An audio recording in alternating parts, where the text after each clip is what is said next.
Hello guys and welcome back to another video. I am Joe for Gaming Curious and today we're going to take a look at 10 hidden interactions in Valorant. These interactions are not listed in the game or are super obvious, so let's get right to them. The first hidden interaction is with Raze's Boombot and Raze's satchel charges. You can actually stick a satchel charge on your Boombot and it still works just fine, and it actually boosts the damage it deals, being able to kill an enemy with full armor if they take the full blow of the Boombot and then detonate the satchel charge after the Boombot explodes. And the good thing about this interaction is that even if the satchel charge explodes before the Boombot will only jump in there a few feet, which might be beneficial or useful for some kind of elaborate Boombot setup. This interaction at first glance might seem like a bug because in Valorant, any friendly entity cannot interact with any other friendly entity. For example, Owl's drone with Raze satchel charges or Cypher's camera, but the Boombot seems to be the exception.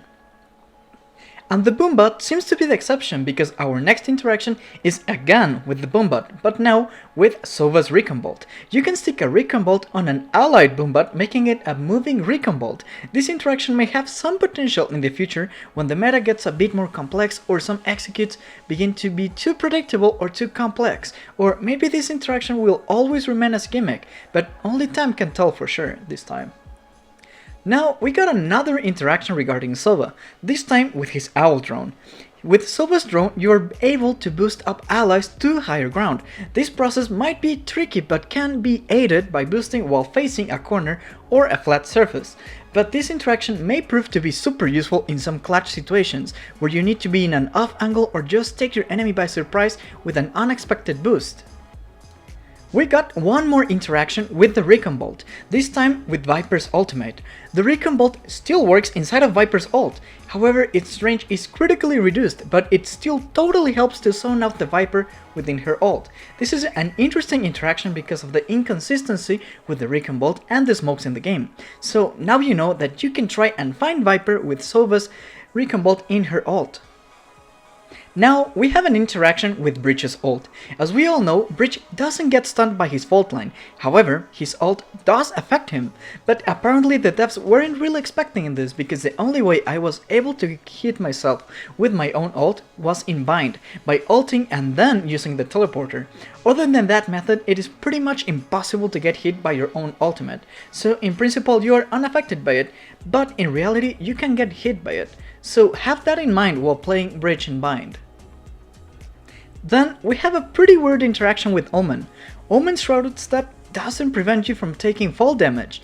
Even if the ability is performed and completed before you hit the ground, you will still take damage if you jumped off a high enough place to take damage. But this only appears to apply when targeting low ground, because if you target the same place from which you jumped off, you won't take any damage at all. This is probably a bug that may seem small, but in some specific situation may be the difference between winning or losing a round. Moving on to another agent, Phoenix has a pretty neat interaction that not all the players know about, and it is the fact that his healing abilities stack that healing attribute and therefore making Phoenix get back into action faster and generally heal him faster. This is a big commitment, however, because using two abilities in order to heal up seems a bit extreme, especially with Phoenix, when those abilities have an offensive and defensive potential, but this is still good to know when you need to get some quick regen going. We got another interaction with Phoenix, and this one is with his flashes. If you flash and pick a corner in the right time, you will be able to see the flash pop, but you won't get flashed. This is the best timing possible to pick, because your enemies will try to face away or take cover while the flash is in the air.